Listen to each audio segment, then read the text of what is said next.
Bom dia a todos! Graça e paz do Senhor Jesus seja com todos nós. Uma ótima quarta-feira para todos. Hoje é dia 15 de junho de 2022. Seja muito bem-vindo ao nosso devocional de hoje. Vamos dar sequência à maratona bíblica. Eu espero que você esteja lendo a Bíblia junto com a gente. A maratona bíblica tem esse propósito, incentivar a leitura da palavra de Deus. Então é importante que você leia os 3 capítulos da Bíblia por dia. O ideal é que você leia, inclusive antes da gente começar aqui o devocional, para que no momento em que a gente faça aqui o devocional, você já esteja com os capítulos aí já lidos para facilitar a sua compreensão. Hoje vamos falar então de 1 Samuel capítulo 24, vamos dar sequência aí em 1 Samuel, hoje 24 não, 1 Samuel 22, 23 e 24. Eu quero ler aqui os versículos finais do capítulo 24, porque eles vão dar base para a nossa conversa de hoje. O tema do devocional hoje é um exemplo de liderança. Se ontem foi um exemplo de amizade, hoje é um exemplo de liderança. Engraçado que alguém me disse ontem, né? Pastor, que legal a amizade de Jonatas e Davi. Mas o exemplo de amizade lá não era de Jonatas e Davi, ainda que a amizade deles foi uma amizade muito linda. Mas o exemplo de amizade é a amizade de Deus com o homem. A mesma coisa aqui. O exemplo de liderança não é Davi. O exemplo de liderança é o Senhor Jesus. Ele é o nosso líder em excelência. Bom, versículos 20, 21 e 22 de 1 Samuel 24, diz assim, 1 Samuel 24, 20, agora tenho certeza de que você será rei e de que o reino de Israel será firmado em suas mãos. Portanto, jure-me pelo Senhor que você não eliminará meus descendentes, nem fará meu nome desaparecer da família de meu pai. Versículo 22, então Davi fez seu juramento a Saul e este voltou para casa, mas Davi e seus soldados foram para a fortaleza. Então, o que temos aqui? O embate entre Davi e Saul persiste. Saul resolve agora que tem que eliminar Davi de qualquer maneira. Nessa sua perseguição a Davi, ele se esconde em uma caverna. Davi percebe a oportunidade de não só matar Saul, mas também provar sua inocência, e ele opta por um caminho diverso, ele opta por um caminho que não é o caminho nem da vingança, nem do ódio, muito menos de provar a sua inocência. Ele apenas tenta mostrar para Saul que o caminho que Saul está seguindo não é um bom caminho. O ponto aqui é que Davi não vai usar qualquer meio para alcançar o fim, que é o reino, que é o trono. A história de Davi e Saul é uma história de dor, é uma história de decisões erradas, decisões corretas e decisões erradas, e é também uma história de tragédia. Sabe o que nós aprendemos com isso? Nós aprendemos que liderança envolve decisões complicadas. Sempre que nós lideramos, nós vamos ter que tomar decisões que nem sempre serão decisões fáceis, nem sempre serão decisões que nós gostaríamos de tomar. Na liderança de diversos momentos, eu já tive que tomar decisões que sempre seriam decisões ruins. Não sei se você já teve essa oportunidade de ter que tomar uma decisão e se você opta pelo caminho A, vai ser um resultado ruim. Se você opta pelo caminho B, vai ser um resultado ruim também. Mas você tem que decidir. Então, a liderança envolve decisões complicadas. No caso aqui de Davi e Saul, isso estava muito nítido. Saul tinha que tomar decisões complicadas. No caso dele, talvez a decisão era a decisão de abandonar a perseguição a Davi, mas ele não faz. Davi, por outro lado, também se vê em vários momentos com decisões difíceis, porque ele está ali com Saul na sua mão. Ele pode optar em matar Saul, e não sei se seria tão injusto assim se Davi mata Saul ali, mas o ponto não é esse.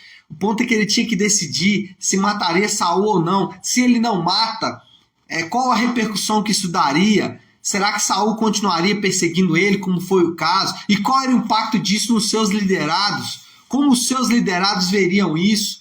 Né? Como um ato de covardia? Como um ato de grandeza? Enfim, decisões complicadas. Agora, quando a gente fala de decisões, a gente tem que lembrar que as nossas decisões não são autônomas. O que eu quero dizer com isso? Que nós não decidimos, por exemplo, apenas por racionalidade. E você sabe disso. Você várias vezes racionalizou, pensou bem e acabou decidindo errado. Ou as nossas decisões também não são apenas emocionais. Eu sinto algo e tomo a decisão. Ainda que eu fale que o que eu estou sentindo é de Deus, né? Porque isso acontece não raras vezes. A pessoa fala assim, foi Deus que me direcionou. Mas no fundo foram as emoções dele. O ponto é que as decisões elas não são autônomas. Nós decidimos de acordo com aquilo que nós adoramos. Eu me lembro de um caso de um rapaz não, já um homem, né? Que lá já com seus filhos e tal, abandona a família e resolve viver agora a vida de curtição. Ele começou a ganhar ali uma grana, começou a melhorar financeiramente, e aí ele fez isso, deixou a família para trás e foi viver a vida, foi curtir noitadas, carros e mulheres e etc e tal, e a família sofrendo muito, os filhos sofrendo muito, a esposa sofrendo bastante. Tudo isso trouxe muita dor. E eu me lembro que o pastor ele disse algo que me marcou. Ele disse assim, ele está todo errado. Em todos os momentos aí existe erro nas decisões dele. Mas uma coisa ele não errou. Ele decidiu de acordo com aquilo que ele adora. E ele adora ele mesmo. Ele ama a ele mesmo. E aí eu fiquei pensando, mas a Bíblia não diz que nós temos que amar a nós mesmos? E às vezes a gente usa essa expressão, especialmente em relacionamentos. Você tem que amar a você mesmo, você tem que cuidar de você mesmo. E até usa o versículo bíblico, né? Ama o próximo como a ti mesmo. Só que o primeiro mandamento não pode ser ignorado. O primeiro mandamento é ame a Deus sobre todas as coisas. Você só pode amar você mesmo depois que você amar a Deus. Porque se você ama você mesmo antes de amar a Deus, você vai tomar decisões centradas em você mesmo, chamada egolatria, a idolatria do ego, né? Você vai tomar decisões baseadas em a idolatria da própria pessoa, idolatria da personalidade. Qual é o ponto aqui? O ponto é que as decisões não são autônomas, elas são tomadas de acordo com aquilo que adoramos. Começa a perceber as decisões que você toma em relação ao dinheiro, em relação à igreja, em relação à sua família. Se essas decisões elas estão levando em conta a idolatria a essas coisas, você precisa rever isso com urgência. Segunda coisa que a gente vê aqui é que nós somos chamados à liderança. Se por um lado liderança envolve decisões difíceis, todos somos chamados à liderança, todos devem liderar. Eu lembro que quando eu ouvi isso a primeira vez, isso me chocou, porque eu achei que a gente podia escolher não liderar, mas o fato é que todos nós lideramos. Por exemplo, os homens lideram suas famílias, e alguns lideram no trabalho também. Aliás, no trabalho sempre lideramos. Outro exemplo aqui, os homens lideram a igreja. Nós, homens, somos chamados por Deus para liderar nossas igrejas, nossas comunidades. Mulheres, elas lideram sua casa. Mulheres também lideram no trabalho. Mulheres lideram outras mulheres. Enfim, os exemplos são os mais variados aí de momentos em que nós temos que liderar. Se liderança envolve decisões difíceis, todos temos que liderar, então todos nós vamos ter que tomar decisões complicadas durante a vida. E a história de Davi e Saul mostra isso, como que decisões vão precisar ser tomadas, decisões difíceis, e que todos nós estamos liderando. No mínimo, você lidera a você mesmo. Agora, uma coisa que nós temos que aprender, e eu aprendi isso a duras penas, com a experiência aí de praticamente, né, liderando minha vida inteira. Eu me lembro que quando eu tinha ali 14, 15 anos, talvez até menos, 14, 15 anos, eu já liderava todos os meus primos, né? Os meus primos, as bagunças eram lideradas por mim. Minha avó, minha mãe, minhas tias é que sofreram nas minhas mãos ali, mas eu já liderava a turma na bagunça. Então, sempre liderei, mas o ponto é que no mínimo você lidera você mesmo. Agora, o que eu aprendi nesse tempo todo de liderança é que o melhor líder é o que passa despercebido. O melhor líder é aquele que você nem percebe que ele está te liderando. Você até acha que ele não está te liderando, de tão bom líder que ele é. E esse é um segredo que eu aprendi e que eu tenho usado na minha vida.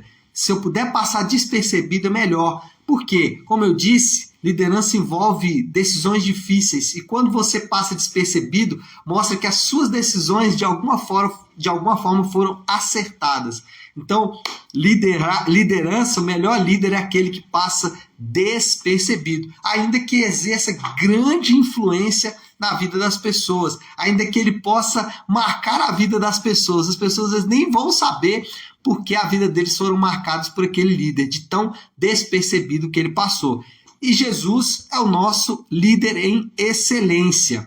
E aqui, quando a gente fala que Jesus é o nosso líder em excelência, vale a pena a gente destacar que eu não posso construir um modelo de liderança e depois encaixar Jesus. Então, eu não posso dizer, por exemplo, né, que um bom líder é o que passa despercebido e depois encaixar Jesus nessa história. O ponto aqui é pensar como Jesus liderou. Por quê? Porque Jesus estabelece um modelo para mim e para você. De que maneira Jesus liderou? Será que Jesus liderou pelo seu carisma? Será que Jesus liderou porque ele dominava as melhores técnicas de liderança desenvolvidas pelos grandes pensadores sobre liderança? Será que Jesus liderou porque ele conseguiu convencer as pessoas com um discurso? Seu discurso convencia as pessoas a fazer algo? Não. Volto a dizer, nós não podemos criar um modelo de liderança e depois encaixar Jesus nesse modelo de liderança. Nós precisamos olhar para o que Jesus fez e perceber como ele liderava. E a maneira como Jesus liderava é completamente diferente, distinta da forma como nós normalmente lideramos ou como nós aprendemos que é liderança. Nós aprendemos liderança a partir de técnicas, e aqui não é dizer se essas técnicas são boas ou ruins, não é isso, mas é para mostrar apenas que Jesus tinha o seu próprio modo de liderança. E ele deixou esse modo expresso para mim e para você. Para dar um exemplo aqui, Jesus ele liderou amando, mas só que não amando de qualquer maneira. Jesus liderou amando de modo sacrificial. Como Jesus liderou o seu povo? Ele liderou entregando a sua vida por amor a eles. Então, se nós temos que tomar decisões difíceis, se nós lideramos, no mínimo lideramos a nós mesmos, vale a pena pensar sobre liderar amando de modo sacrificial. Imagine um marido que ame a sua esposa de modo sacrificial. Imagine um patrão que ama os seus empregados de modo sacrificial. Imagine um pastor que ama as suas ovelhas de modo sacrificial. É assim que Jesus nos ensina a liderar. Ele ensina a liderar sofrendo os danos, mesmo que esses danos sejam na sua própria reputação, mesmo que esses danos sejam no seu próprio nome, mas ainda assim ele nos ensina a liderar desta maneira. Outra coisa, ou outra forma que Jesus liderou é através do serviço. Agora, Jesus, ele serviu de maneira singular, porque servir, todos podem servir. Servir, qualquer pessoa pode servir. Hoje existe dentro aí dos figurões da internet muito discurso sobre servir. Mas como Jesus serviu? Jesus serviu, por exemplo, sem esperar recompensa. E se você serve porque existe uma recompensa para você, não está servindo da maneira como Jesus ensinou. Outra coisa, Jesus não escolheu as pessoas que ele iria servir. Ele serviu a todos, inclusive serviu aqueles que logo depois o iria trair. Não só os seus discípulos, mas a própria a própria multidão que o acompanhava. Aqueles que ele alimentou foram os mesmos que depois pediram a sua cabeça. Então, você e eu não podemos escolher quem servir, temos que servir a todos. Bom, moral da história aí de tudo isso que nós falamos. Davi aguardou pela vontade de Deus com paciência para mostrar que bons fins devem ser alcançados por bons meios. Davi aguardou pacientemente pela vontade de Deus. Ele não atropelou a vontade de Deus e isso ensina bastante. Agora, qual é o desafio, a aplicação? Como a gente pode aplicar tudo isso aí que a gente falou? E isso me soou aqui ao meu coração de forma muito séria. Eu meditei bastante sobre essa pergunta e ainda estou meditando, confesso para vocês que ainda estou em oração, porque de fato a pergunta é: você está mais para Saul ou para Davi? As suas decisões refletem mais Saul ou refletem mais Davi? É claro que de vez em vez nós vamos acabar dando uma de Saul e de vez em vez vamos acabar dando uma de Davi, mas o ponto é esse: nós estamos mais para Davi ou mais para Saul? Vamos orar? Vamos colocar tudo isso aí diante de Deus? Se você puder, então, pare aí um instante o que está fazendo e vamos juntos buscar a Deus em oração. Querido Deus e Pai, nós louvamos o Teu nome e te agradecemos.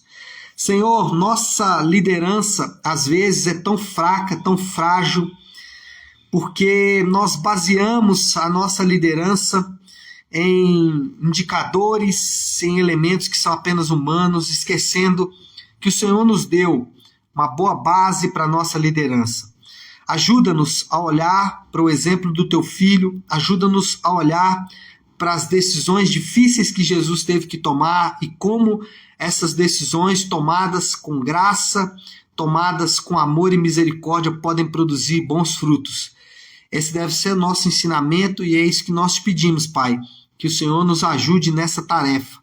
Oramos assim e o fazemos em nome de Jesus. Amém, amém e amém. Amém, meu povo? Bom, então nós vamos ficando por aqui. Eu quero deixar 2 avisos, aliás, 3. O primeiro aviso é que domingo nós temos culto de celebração na nossa Igreja Nave a partir das 10 da manhã. Nós vamos encerrar a exposição do livro de Esther e você é meu convidado. Aí você deve estar falando, mas já está avisando de domingo, hoje é quarta. É porque nós vamos ter conferência todo esse final de semana.